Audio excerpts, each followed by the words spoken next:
Hi, I'm Surabhi Sapra. Welcome to my podcast, The Migrating Occult. Today, we are in one of India's best boys' boarding school, the Doon School. Spread across a single campus covering approximately 72 acres in the beautiful city of Dehradun. The school is a part of the former site of the Imperial Forest Research Institute that is a home to a wide variety of flora and fauna. A part of the Chandbagh Estate was once a deer park. In the 1940s and 50s, ornithologist Salim Ali was a regular visitor to the school. He sensitized generations of students to the natural diversity of the school campus and introduced them to many aspects of ornithology. In 2016, the school's main building received the Honourable Mention under the UNESCO Asia-Pacific Awards for Cultural Heritage Conservation. The school has over 150 species of trees on its campus, and the formal gardens attract a huge variety of birds. The school is listed as a hotspot on the eBird database of Cornell Lab of Ornithology. Today, I'm here to do a podcast on 3 boy in charges of the Nest Society. Nest Society, Nature, Environment, Science and Technology. It is a student-led initiative at the Doon School that fosters scientific inquiry, environmental awareness and technological innovation. The society also aims to build a strong scientific culture within the school by encouraging curiosity and critical thinking. Migrating Occult has already interviewed 2 students from the Doon School in its first season, and it's an absolute pleasure to be back again. Let me introduce you to the boys in charge of the Nest Society. We have with us Tarak Harjai. He is the boys in charge of the Science and Engineering wing of the Nest Society. Soumik Agarwala, who is the boys in charge of the Astronomy and Space wing, and Kai Kobu, who's the in charge for the Nature wing. Boys, a very warm welcome to this podcast. It's such a pleasure to have you all here. Thank you, ma'am. Yeah. Tarak, let's start with you. Sure, ma'am. So Tarak, you are the boys in charge of the Science and the Engineering wing.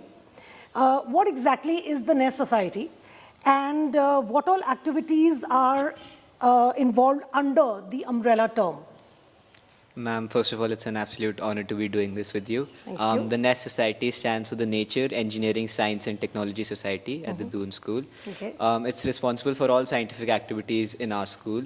So all 3 of us were really passionate about science, and we aim to create an inclusive scientific atmosphere and community here. So we want every junior, every student to be engaged in the field of science because it's such a diverse field, we all know that. So we work towards that. We have weekly presentations in the science blog where we discuss relevant scientific topics about latest updates. This can be anything ranging from the types of rocket engines to, let's say, a natural topic like biomimicry. Okay. So through this, we engage our students in scientific content. Apart from that, we have engineering challenges and scientific and research activities, which I am personally taking care of. Okay. So for the engineering part, we try to engage them in hands-on activities such as the egg drop challenge or the bridge building challenge to actually introduce the field of engineering from a younger age. And for research, we have a publication in our school called the Research Drive, where we introduce juniors to research from a young age so that once they get into senior classes, they actually know about scientific research from the get-go. Okay, Soumik, what is your vision related to the Nest Society in promoting astronomy and space within the Doon School? So what I feel is that astronomy is a very evolving field. So for India, we have the ISRO. So we have a pretty strong space program. So we recently landed the Chandrayaan-3. Yes. And we did that in a fraction of the budget that we use for NASA. True. So that shows how strong we as Indians are, how our scientific acumen is very good. So now we also have the Gaganyaan mission. So I feel that we should be more engaged with that because we often focus on the sustainability part and nature part of Earth. I completely agree with that aspect, but what I feel is that what we know is a drop and what we don't know is an ocean. True. Because we are a drop and we actually don't know how vast the cosmos is. So it's very important to explore that because like beyond Earth, it's very important to explore the minerals, the amount of discoveries that we can get by discovering other planets in search of new life. Yeah. And in Doon School, what I plan to implement is I want people to be engaged with this topic because this is a very emerging field and it has a lot of potential. Because currently, like the NASA, like NASA is planning for the Artemis mission, which is basically to the moon. They're going back to the moon. Yeah. And I feel that people should be engaged with this. And as a part of the Nest Society, we organize weekly meetings for that. And we even have access to a Celestron telescope. Okay. So we organize nightly sky gazing events, and recently we also participated in the World Space Week. So we Okay. organized a small event where we conducted engineering challenges, like Tarak talked about the egg drop challenge. All right. And we even had a quiz for the people about space. So that's very interesting and very engrossing, right? Yes. Yeah. Okay. Kai, tell me how or what motivated you to join the Nest Society in the first place? Like, were you always attracted to nature, or was it something to do with Doon School? Yes, so thank you for your question. What I remember very fondly from when I first joined school was that because I come from a much different region, Doon School, as well as being it an all-boys boarding school, was quite a different and new environment to me. Okay. So at first, before I adjusted towards the student community and everyone else around me, I first wanted to feel attached to what I would be calling this place my home for the next 5 years. True. So at first I wanted to join a society that would allow me to engage and interact with my surroundings in a much more clear manner. Okay. And so Nest Society itself, which presented as a peer-led student initiative, felt more close to me as a community that I wanted to first get attached to. I felt that there was a seed that was missing there, and I fit that role. Okay. So when I entered Nest Society, I felt more engaged and interacted within my school environment, and that led me to become more engrossed within this subject. And I Okay. feel that that's how my initial inception began in All school right. and in Nest Society. Okay, that's interesting. So is your exposure limited within the campus, or you have something out of campus experiences also? I think that I would say we have both of them well balanced. So because our campus is a large biodiversity and hotspot area, we believe that we first, take advantage of what we as Nest Society can do on our campus. So we conduct regular bird watching sessions as well. Okay. We also do owling. We've had certain events where professionals have come here to give talks on science in general. Okay. And outside of the scope of our Chandbagh walls, we've also been in collaboration with certain other outreach programs. So our outreach programs also extend outside of the walls of Chandbagh. All right. So we've been in touch with the Rajaji and Corbett National Park once Okay. to celebrate Wildlife Week with many other local schools. So Okay. that we also gain an insight about not only Chandbagh's nature, but as well as Uttarakhand's nature. Okay. Additionally, as well, there have been certain other events such as celebrating the tiger nature reserves here in Uttarakhand, Okay. where we had done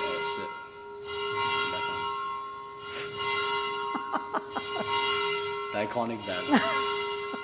The tiger nature reserves that we have in Uttarakhand as well. We've also been in certain events such as the Fearless Bagh, where Okay. we had conducted the closing ceremony for it, and our students got an opportunity to engage within the infographics and natural photography of our tigers and All why right. they were crucial species that we have within Uttarakhand. Okay. Additionally, also, it's not just as well as India. We also have reached out internationally as well. For example, we had the Opwal Conservation Program. Okay. So that's the short form. It was called the Operation Wallacea, and Alright. it was done within Greece. So our students did a research for 2 weeks within aquatic environments, Okay. where they had been trained by professionals to scuba dive till 18 meters. Wow. And we took research of seagrass, conducted Okay. surveys with it. Okay. So I think, to sum it up, we have lots of programs and activities that we inculcate our boys within outside of the classroom environment. Okay. Yeah. That's wonderful. That's like a holistic learning, right? Yeah. Okay, Tarak, back to you again. Tarak, critical thinking is essential in scientific endeavors. And what strategies will you use to encourage analytical and problem-solving skills among the students through the Nest Society? Ma'am, so we believe that critical thinking is not something that you can induce overnight, right? Or through some book reading or some activity like that, because it's already part of the curriculum. So to actually induce it, we focus on practical and hands-on learning and thinking. Okay. That's the only way somebody can actually learn how to critically think and actually implement the solution in a very practical manner. So for that, as we've already talked about, we've had engineering challenges, which is hands-on engineering. But Okay. on top of that, we have lots of engineering competitions we participate on behalf of the Nest Society as well. Okay. So there's a space settlement design competition, which puts our students in the shoes of future aerospace engineers designed to, hoping to design a settlement with a specific criterion. So that involves a lot of critical thinking because you're supposed to plan and create a Okay. 60-page proposal for the same. All right. Apart from that, we have Alpha, which is the inter-school science competition we host. Okay. So there we have a delegation participating from our school, and that contains a lot of engineering aspects. So just to sum it up, we try to give them opportunities and actually participate in engineering competitions to learn critical thinking and analytical reasoning. All right. Soumik, quickly tell me, what tools have you used for astrophotography? So for astrophotography, we have access to the SLU program. All So it's right. basically like an online tool where you can book a particular slot and you can use that observatory to capture your pictures. All right. So our school has been kind enough to provide 10 of us with the license, and Okay. we regularly book the slots for that. And we actually, all of us have like, Tariq is sitting here with me. Tariq, we all have portfolios of the pictures that we have created. You get the data for the particular, let's say I want to capture the picture of the moon. All right. So I'll get graphs and all the analytics of the altitude of the moon or the phases of the moon, Okay. so that I can best select the time at which I should capture the picture. So Okay. that's the, so you basically have to analyze a lot of data to capture the best images. All right. Just to add on to Soumik, it's a very, you get data and stuff from which you can analyze the picture. So it's not just looking at it, you actually analyze them. And then Yeah. SLU has a built-in community system where you can actually upload your photo and get feedback from the experts of SLU. So they can tell you Okay. how to better get how to better capture a photo or how you can improve from the future. That is amazing. That's really good. Okay, right. All right, great. How important is a master in charge when you have a society as important as Nest, okay? Or maybe just like like a mentor or somebody you look up to. I think even when we come here as juniors, although we're guided by our seniors, inevitably at some point the seniors also need a mentor, someone to be guided by. So although we're very student-led in many factors of our school life, I think the master to student relationship on our campus is probably the most extraordinary aspect that we have, being a Doon School students. Because for them, they feel more than just a teacher or an educator. They feel more to us as a parent or someone that looks after us, someone that guides us. And the bond that we have with a master, I think, extends beyond even a classroom or a society or plain academics, but rather, I think, the mutual bonds that we develop. Doon School is 72 acres of masters and students interacting with each other, and I think that's the most beautiful aspect about this school. Okay, beautifully said. I couldn't agree more with Kai, especially the parents' part. But just from the society's part, masters are really important because my senior told me this once. Students come and go in 6 years, but masters are the real constant here. That is true. So Sure, all the activities might be student-led, but actually the hand behind them is of the masters. They're the one who actually motivate the students, if they're not self-motivated, to actually conduct these activities. So masters are really important in ensuring the success of an activity and rather the well-being of a person they are close to in general. So just to echo what Kai said, the master-student relationship is truly beautiful in our school. So what I feel is that the involvement of a master in a student's life is very important because the bonds you form with them, you can't even form that strong bonds with my parents. So that's what I feel. That all right. I don't think the parents watching this are going to like it. I think what you said, also the point between a master and a student and then parents, obviously, like, we're very grateful for our parents, but mom and dad, within a year, if I'm spending 8 months in a school, then I think, although I love you very much, the master will still love me very much. So that bond is quite unimaginable here on campus. Yes, What is sure. your take on Elon Musk? I personally feel he's a visionary, ma'am. Okay. So Elon Musk, his plans to take humanity to Mars, I'm really fascinated by them because All right. I'm 100% on board with the prospect that Earth is dying. Sure, we're doing a lot to conserve it, but one day or the other, Earth is going to die. Whether it be from a meteor or something more gradual like a pandemic or climate change, we need to have a second home somewhere else in the cosmos to ensure our species doesn't go extinct. So there's this really famous quote: "Why did the dinosaurs go extinct?" Because they had no space program. So if Earth actually goes to Mars or some other planet, we feel that if we can have a second home somewhere in our universe, there's much more chances of our species actually being more self-sustained and a higher chance and lower chance of going extinct. Apart from that, his other products such as Tesla, they're doing well for our environment as well. Electric cars, he's introduced them. his ideas, I really agree with them. Sure, there might be some controversies regarding real-world topics, but overall, his ideas, I feel that he's a visionary. Okay, as far as the space is concerned, I would just like to add on that, I agree that Earth is going to, I wouldn't say it's going to die as such, but yeah, I mean, the way we are expanding and kind of, polluting it, yes, we will need another world, but how many more worlds? So, I mean, that controversy, I think, will always be there. Yeah.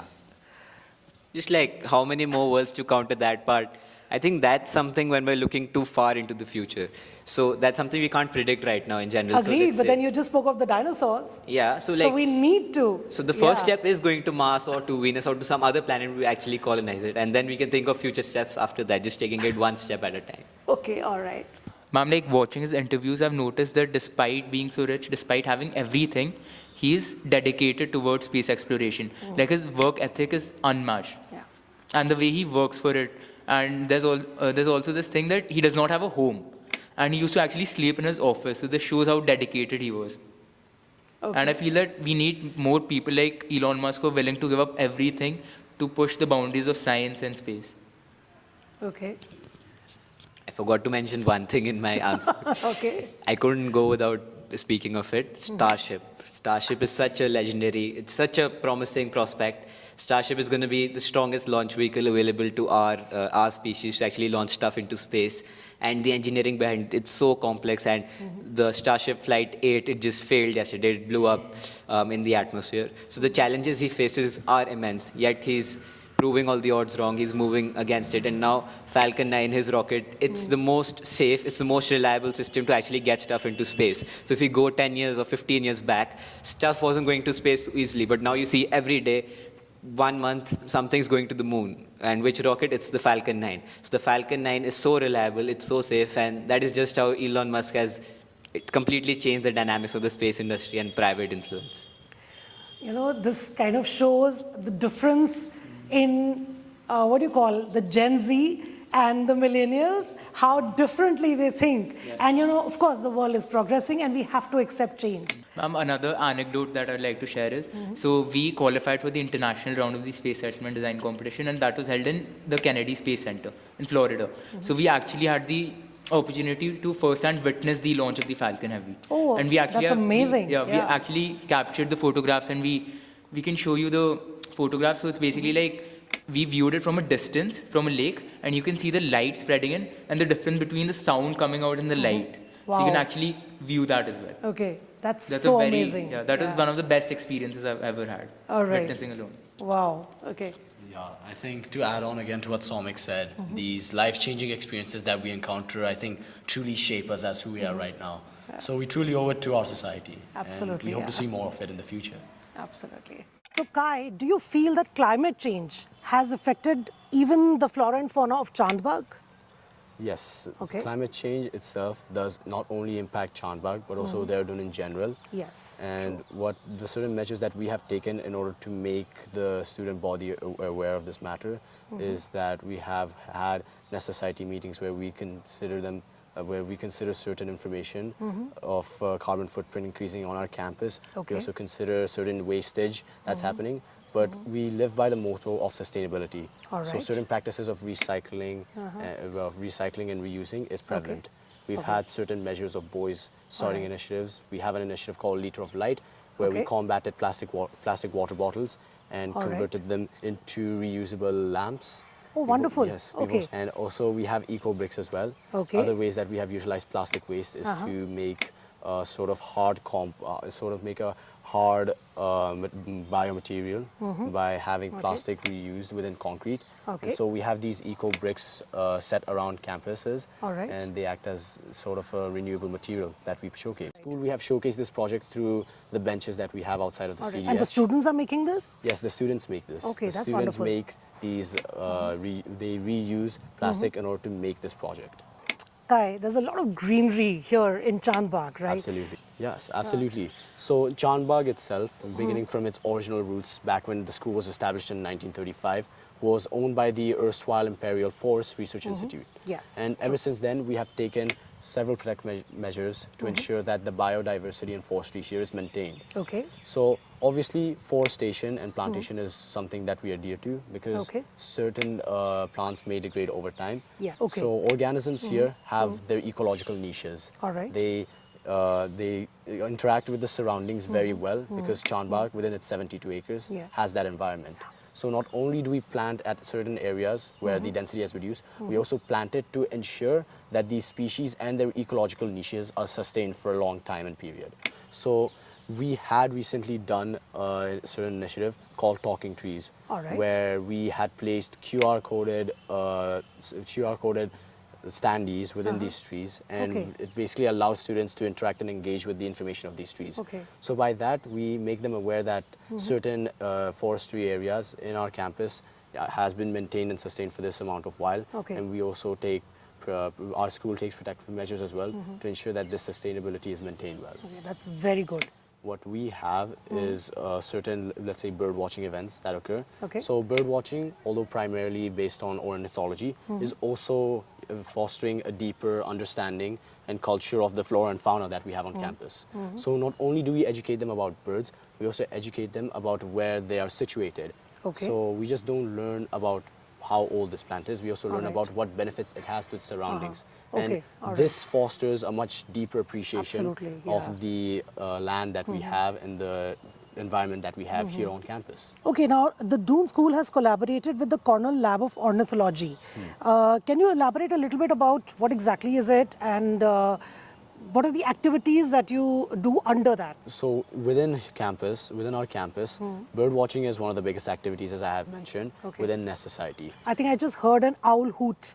Yes, exactly. Yeah. Owling and bird watching is both similar activities, and what we usually do is we have two stools that we use to allow students to conduct bird watching at a easier rate. Alright. So first is the Merlin app that we Okay. have for bird recognition, and it utilizes AI technology to detect what sorts of birds are present within areas, and it detects that through the chimes and the mating calls Okay. that are heard all around campus. All right. The okay. second tool that we utilize is known as the eBird app, where when we go bird watching, it allows us to efficiently take down and log the number count and the types of species of birds there are. Okay. And so with the help of these two tools, the data is stored within eBird, which Alright. is held by the Cornell Lab of Ornithology.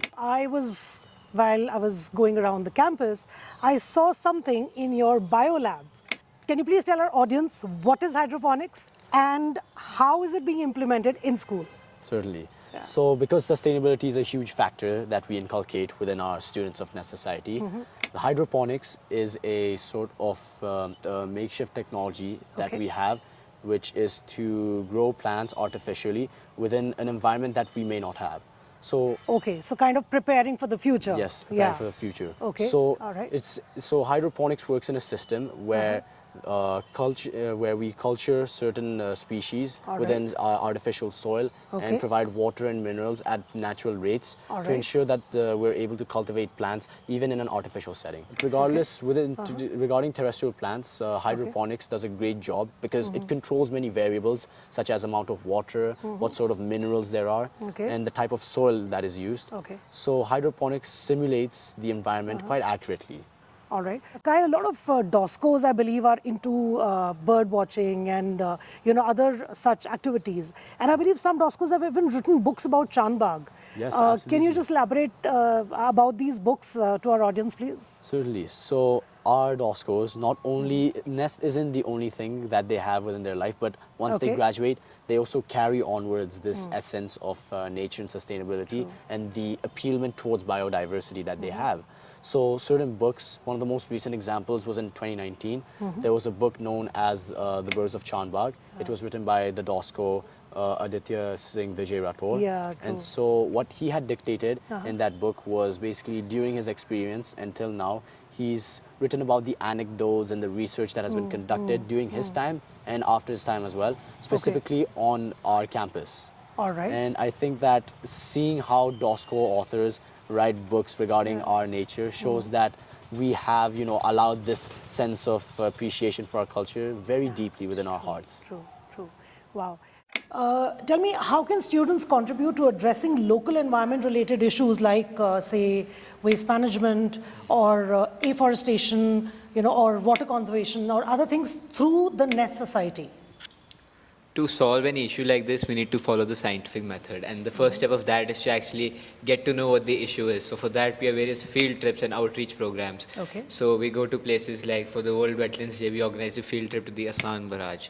Apart from that, we have field trips to other places as well. So children can actually understand what is the issue. All right. So after that, we have various measures within our campus itself to solve these sorts of issues and to actually raise awareness about them. So let's say for the World Earth Day, we have an Earth hour where we switch off all the lights on campus for an hour to recognize the importance of conserving electricity. Okay. We have a cleanup of the khud, which is basically our school's forest area. There's a lot of waste there, so we students go in there and we clean it up. Okay. So there's a sense of ownership regarding the campus and the sense of ownership regarding a planet to solve these issues. So what this does is it prepares them to save Earth in the longer run. When they go out, of the gates of Chandbagh, when they go into the actual world, they're equipped and they have the knowledge to actually counter such issues on a much larger scale. All right. How do you plan to integrate experiential learning opportunities into Nest activities to make science and technology more hands-on and engaging?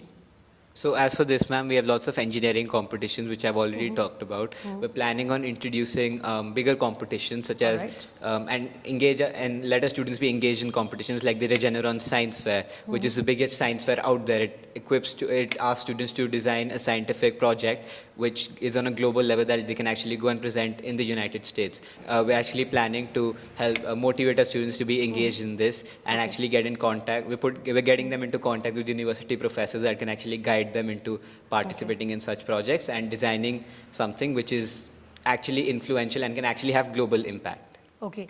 What initiatives or projects do you envision to encourage research skills among students, and how will you guide them in conducting meaningful scientific inquiries? So for this, I've already talked about the research drive, which we already have. Apart from that, smaller initiatives such as we have very frequent science exhibitions. We have a project called Toys from Trash. So it basically students basically gather waste from around the campus and they put it together into a scientific project, which can be used to demonstrate scientific research. So scientific research is how an independent variable affects a dependent variable. So they're actually able to exhibit that through the objects they find around in society.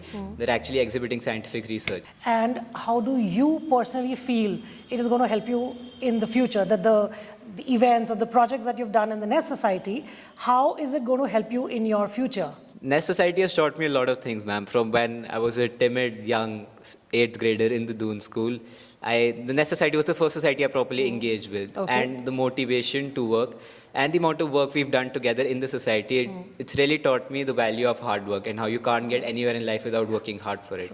Apart from that, organizing conferences, participating in research, it's really helped grow my scientific acumen, I feel. And it's taught me another very important aspect of life in future, which is management and organization. So you're always, most frequently going to be working in groups, right? So you need to have control over your group and actually collaborate in a productive manner.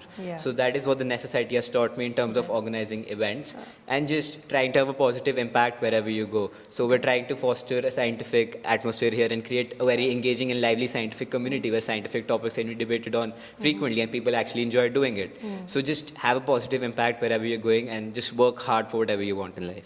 So I think it's a great amalgamation between leadership, teamwork, and science. Yeah, okay, great. Exactly. Okay, Soumik, the Nest Society has a very strong focus on astronomy, right? So what are the different techniques that you use to understand the cosmos? And what all activities are encompassed under this part of the society, the astronomy and space? Like, is it just stargazing, or is it much more deeper and much more beyond just stargazing? Yes, ma'am. Ma'am, so currently we have a collaboration with the ISRO Space Tutors, or the Brahman organization. So during the International Student Science Conference, which is held in December, we actually organized an event with them. So it was basically about a satellite tracking method. So we called in ham radio specialist, and he actually taught us, he brought the equipment, and he taught us how to actually contact satellites. So that was a very good exposure. And like currently also we are planning a lot of new activities. For example, we have ordered model rockets and we are actually using the 3D printer that a school has to create our own 3D rocket. Okay, that's And very launch interesting. it. Yes, Okay. ma'am. So like basically we ordered the model rockets and we are studying that to create a parachute deployment system as well. So once once it launches up to like 100 or 300 feet, we can actually retrieve the satellite. The rocket. And we are actually building the entire setup in-house. So in the school you have access to telescopes and other scientific equipment? Yes, like I ma'am. mean high-level equipment and all? So like currently we have access to a Celestron telescope. Alright. So that does not have a very high aperture, but we can actually like, another problem that arises here is that we have a lot of light pollution. All right. So that hinders our ability to actually view the celestial object. So like I remember, we went for the Gomukh trek. So that leads us to Tapovan, which is also known as Stairs to Heaven. So that is actually one of the best places to do stargazing. Because I remember I could actually see the entire Milky Way with my naked eye, which is not possible to actually perform using our telescopes or any other equipment that we have in school. How do you make complex topics like, say, black holes or exoplanets and space travel interesting and engaging for students? Yeah, so we actually don't delve deeper into the mathematical aspect of it, but we try to explain the theoretical aspect of it. Alright. And then we also have various exhibitions. Like I remember during my C-Form, I worked on a space settlement for Mars. So that basically helped me to gain more insights, and we also try to create simulations. All right. Yeah, so we basically worked on a skyhook project. Okay. So it's basically to mine the asteroids. Okay. Okay, Soumik, how can you implement the learnings of the Nest Society in your future? Ma'am, so I plan to do a degree in engineering, and I'm very interested in space. So I plan to pursue engineering in a good college, and I hope that Nest has helped me inculcate this love for space. So I really got passionate about it when I attended my first meeting. Okay. So they were discussing about celestial coordinates. Alright. And I remember I thought it was a very complex topic, but like I still can't understand it completely. But I do realize that India has a very strong space program. So I'll already talk to you about that. And a lot of people are not willing to work for ISRO. People want to study abroad and work in companies like NASA or Blue Origin. But what I feel is that India has a lot of potential. Yes. And through Nest Society, I've been able to gather my interest and inculcate this. So after completing my degree in engineering, I plan to come back and actually work in ISRO. Okay, that's very interesting. Yes, and I think that's very motivating to hear. Okay. Let's call your third partner, Kai, to join us and have the last round of questions. Kai, can we have you? Come. Thank you very much for inviting me back again. Okay. Tell me, if there was one thing that you would want to change in the Nest Society, or one tip that you would give to make the Nest Society better, what would it be? Kai? I guess the one advice that I would give is it's like how they say that better late than never, but I think never late is better.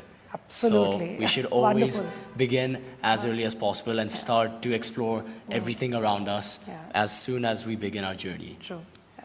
There's no age to start. Exactly. Absolutely. Of course, Beautiful. nothing to improve on, but just some advice for our juniors to come who are going to take over the society soon. Just be passionate regarding whatever you do. If there's no passion, the work isn't going to come. The work only It comes has to come from within. from within, Yeah, exactly. yeah. Quality and actual effort only comes when you're passionate about something. So try to develop your passion for science and engineering. If it doesn't work out, it's fine. But if it does work out, it's going to be one of the most beautiful things you see in life. True. So for my field of astronomy, what I feel is that students need to take initiative for this field. So this activity is actually very engaging. And I feel that one area where we can improve on for my particular wing is initiative. So we have various events for astronomy and there are various launches. So I would encourage juniors to follow those and actually share scientific materials in the Google Classroom that we have Okay. as a form of engaging with this particular topic. All right. So wishing all of you all the very best. And I see big leaders sitting here, and it's an honor to be sitting with all of you. And don't forget me once you're... Definitely not. Thank you so much. Thank There's you a so small much, ma'am. memento that I'd like to present to each of you. Thank you so much for this. Thanks. Thank you so much, Thank you very ma'am. much, ma'am. It was wonderful being here.